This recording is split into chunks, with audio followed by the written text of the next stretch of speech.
Lucie et ses meilleurs amis. 1, 2, 3, 4. Additionner de grands nombres dans ta tête lorsque tu n'as même pas de feuille de papier peut être difficile. J'ai une méthode pour toi qui va te faciliter la tâche. Fais en sorte que tous les nombres que tu dois additionner soient des multiples de 10. Prenons l'exemple de deux nombres à 3 chiffres. 543 plus 339. L'addition de ces nombres peut être un défi même sur le papier, mais en les arrondissant, la tâche sera beaucoup plus facile. Dans ce cas, 543 est arrondi au chiffre supérieur pour devenir 550, et 339 se transforme en 340. Maintenant, l'addition de ces deux-là n'est pas un gros problème, alors faisons-le. 550 plus 340 égale 890. Super, mais ce n'est pas la réponse à l'équation initiale. Pour la trouver, nous devons nous souvenir de la quantité que nous avons ajoutée aux nombres initiaux. C'est facile. Il suffit de soustraire les nombres initiaux des nombres arrondis. Les résultats ressemblent à ceci. 550 moins 543 sera égal à 7, et 340 moins 339 sera égal à 1. Maintenant, ajoutons 7 et 1, et tu obtiens 8. C'est la quantité de plus que nous avons dans notre somme arrondie. Il ne reste donc plus qu'à soustraire 8 de 890, et tu auras le résultat final. 890 moins 8, soit 882. Et la réponse est 543 plus 339 égale 882. Trouver un pourcentage qui peut être divisé par 5 de n'importe quel nombre en utilisant uniquement ta tête n'est en fait pas un gros problème si tu connais suffisamment bien ta table de multiplication. Disons que tu vois une réduction de 5% sur un article que tu veux acheter dans un magasin et que tu aimerais connaître le montant exact de l'argent que tu vas économiser. Comptons. Supposons que ton achat sans la remise soit de 142 $. Tu dois déterminer 5% de cette somme. Tout d'abord, déplace le point décimal d'un chiffre vers la gauche, ce qui te donnera 14,2. Divise maintenant ce nombre par 2, et tu obtiendras 7,1, qui est aussi la réponse à ta question. Le principe est simple. Trouver 10% d'un montant quelconque est facile, car il suffit de déplacer la virgule vers la gauche d'une place, ce que nous avons fait dans notre première étape. Et 5%, c'est 10% divisé par 2, n'est-ce pas? C'est pourquoi nous avons aussi divisé la somme obtenue par 2. Trouver n'importe quel pourcentage qui est un multiplicateur de 5 peut être fait d'une manière plus ou moins similaire. Prenons l'exemple de 35% de 324. Encore une fois, déplace le point décimal vers la gauche d'une place, ce qui donne 32,4. Maintenant, tu dois faire deux actions différentes avec ce nombre. D'abord, tu le multiplies par 3, ce qui te donne 97,2. Deuxièmement, divise le même nombre par 2, ce qui donne 16,2. Et maintenant, il ne reste plus qu'à additionner ces chiffres. 97,2 plus 16,2 égale 113,4. Voilà ta réponse. 35% de 324 est 113,4. Laisse-moi t'expliquer au cas où tu n'aurais pas compris tous ces calculs. Tout d'abord, tu divises le nombre par 10 et tu déplaces le point décimal vers la gauche. Ensuite, tu dois multiplier ton nombre par 3,5. Ce n'est pas facile à faire dans ta tête, alors tu sépares les chiffres avant et après la virgule. D'abord, tu multiplies ton nombre par 3, puis par 0,5. Pour multiplier n'importe quel nombre par 0,5, tu dois en fait le diviser par 2, puisque 0,5 est la moitié de ton nombre. Puis, lorsque tu as terminé toutes les multiplications, il suffit d'additionner les résultats pour obtenir ton nombre initial multiplié par 3,5. Cela peut sembler complexe au début, mais si tu pratiques un peu cette méthode, tu la trouveras très facile à appliquer. Maintenant, laissons de côté les calculs complexes et amusons-nous plutôt. On t'a dit le contraire, mais tu peux prouver que 2 plus 2 peut en fait être égal à 5. Voici la méthode la plus simple pour le faire. Avertissement, n'essaye pas de faire ça en cours de maths. Nous avons donc la vérité universelle que 0 est égal à 0. Maintenant, le 0 peut être le résultat de la soustraction d'un nombre à lui-même. Prenons les nombres 4 et 10 pour notre cas, et nous aurons cette équation. 4 moins 4 égale 10 moins 10. En allant un peu plus loin, 4 peut être écrit sous la forme 2 puissance 2, et 10 peut être écrit sous la forme 2 fois 5. Au final, nous obtenons cette équation 2 puissance 2 moins 2 puissance 2 égale 2 fois 5 moins 2 fois 5. Ensuite, en termes mathématiques, on peut la simplifier en utilisant des parenthèses. Et voici ce qu'on obtient. 2 moins 2 fois 2 plus 2 égale 5 fois 2 moins 2. Encore une fois, selon les règles mathématiques, nous pouvons annuler 2 moins 2 des deux côtés.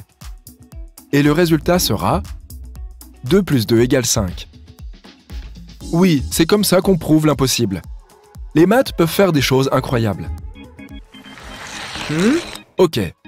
Revenons au vrai truc de maths. Élever au carré les nombres après 10 peut être difficile. Mais il existe un moyen simple d'élever au carré tout nombre à deux chiffres se terminant par 5. Prenons l'exemple de 45. Tout d'abord, tu dois multiplier le premier chiffre par lui-même plus 1. Autrement dit, 4 plus 1 égale 5. Tu devras donc multiplier 4 par 5, ce qui donne 20. Ajoute maintenant 25 à la fin, et tu obtiens 2025. C'est ça, voilà ta réponse. 45 au carré est 2025. Vérifie avec une calculatrice si tu ne me crois pas. Une méthode simple pour multiplier n'importe quel, et je dis bien n'importe quel, nombre par 5 ne t'a probablement jamais été mentionné à l'école.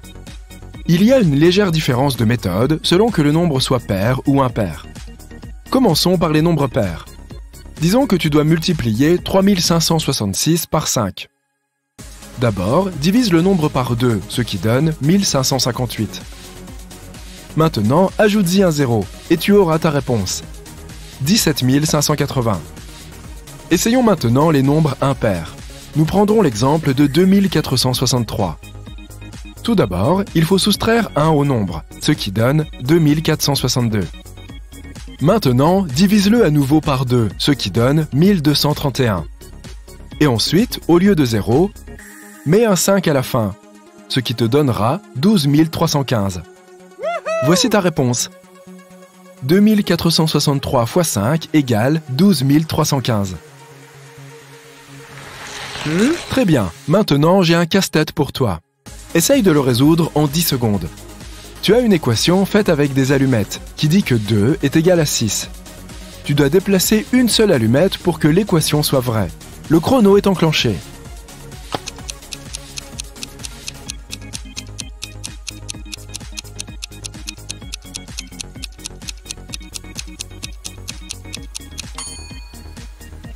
Encore une fois, il s'agit d'une énigme, il n'y a donc pas de solution conventionnelle.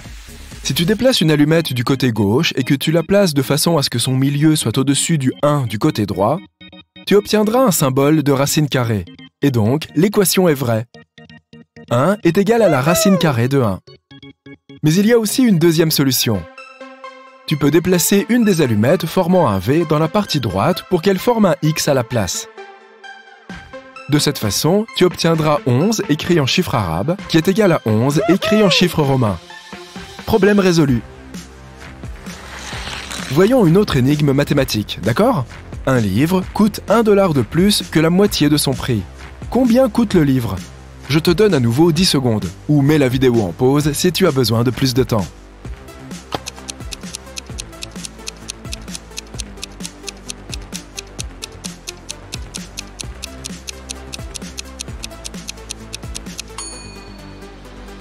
Pour résoudre cette énigme, tu dois construire une équation où B est le coût du livre. Et tu dois le trouver. L'équation ressemblera à ceci. B égale 1 plus B divisé par 2. Car pour trouver B, tu dois ajouter 1 et la moitié de B. Pour simplifier, écrivons B comme B divisé par 2 plus B divisé par 2 dans le côté gauche, ce qui donne B divisé par 2 plus B divisé par 2 égale 1 plus B divisé par 2. Maintenant, nous pouvons transférer B divisé par 2 du côté droit vers le côté gauche et obtenir B divisé par 2 plus B divisé par 2 moins B divisé par 2 égale 1. Si l'on soustrait B divisé par 2 à lui-même, on obtient B divisé par 2 égale 1. Il ne reste donc plus qu'à multiplier 1 par 2, ce qui donne B. La réponse est B égale 2. Maintenant, si tu résous cette énigme par toi-même, tu pourrais entrer à l'université d'Oxford. Lors de la finale d'un jeu de logique, 2 joueurs se disputent le prix. Le prix lui-même est placé sous l'un des 5 objets que tu peux voir à l'écran. Sheila a appris en secret la forme de l'objet sous lequel le prix était caché. Colin a été informé en privé de la couleur de cet objet. Les deux joueurs sont des mathématiciens et utilisent un raisonnement parfaitement logique pour trouver la réponse. Et l'un d'eux sait que l'autre a été informé de la forme ou de la couleur de l'objet. L'animateur leur demande « L'un d'entre vous sait-il où se trouve le prix ?» Les joueurs répondent non. L'animateur demande alors « Le savez-vous maintenant ?» Ils secouent tous les deux la tête. L'animateur demande à nouveau « Le savez-vous maintenant ?» Et les joueurs répondent « Oui » à l'unisson. Comment est-ce possible et où est le prix? Mets la vidéo en pause si tu veux essayer de résoudre cette énigme par toi-même, ou regarde la suite pour découvrir la réponse.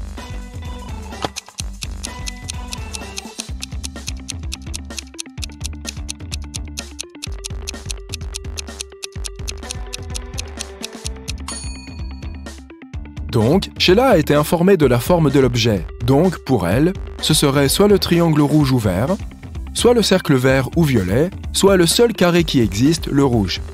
Colin a été informé de la couleur de l'objet. Donc pour lui, c'est soit le triangle ou le carré rouge, soit le triangle ou le cercle vert, soit le seul cercle violet qui existe. Lorsque l'animateur a demandé si l'un d'entre eux savait où se trouvait le prix et qu'ils ont répondu non, ils ont tous deux obtenu de nouvelles informations. Pour Sheila, ce n'était certainement pas le carré. Et comme Colin ne connaissait pas non plus la réponse, ce n'était pas le cercle violet. Colin a utilisé le même raisonnement, de sorte qu'ils ont tous deux éliminé deux options. Après la deuxième question, aucun des deux ne connaissait encore la réponse. Et ils ont reçu de nouvelles informations. Sheila s'est retrouvée avec deux triangles et un cercle. Elle connaissait la forme de l'objet, donc si elle ne savait toujours pas où se trouvait le prix, ça ne pouvait pas être le cercle. Et Colin s'est retrouvé avec deux formes vertes et une rouge. Comme il connaissait la couleur mais ne savait pas la réponse, ça ne pouvait pas être le rouge. Ainsi, deux autres objets ont été éliminés pour les deux. Et enfin, après la troisième fois que l'animateur les a interrogés sur le prix, ils ont su avec certitude qu'il s'agissait du triangle vert, en utilisant uniquement leurs informations initiales.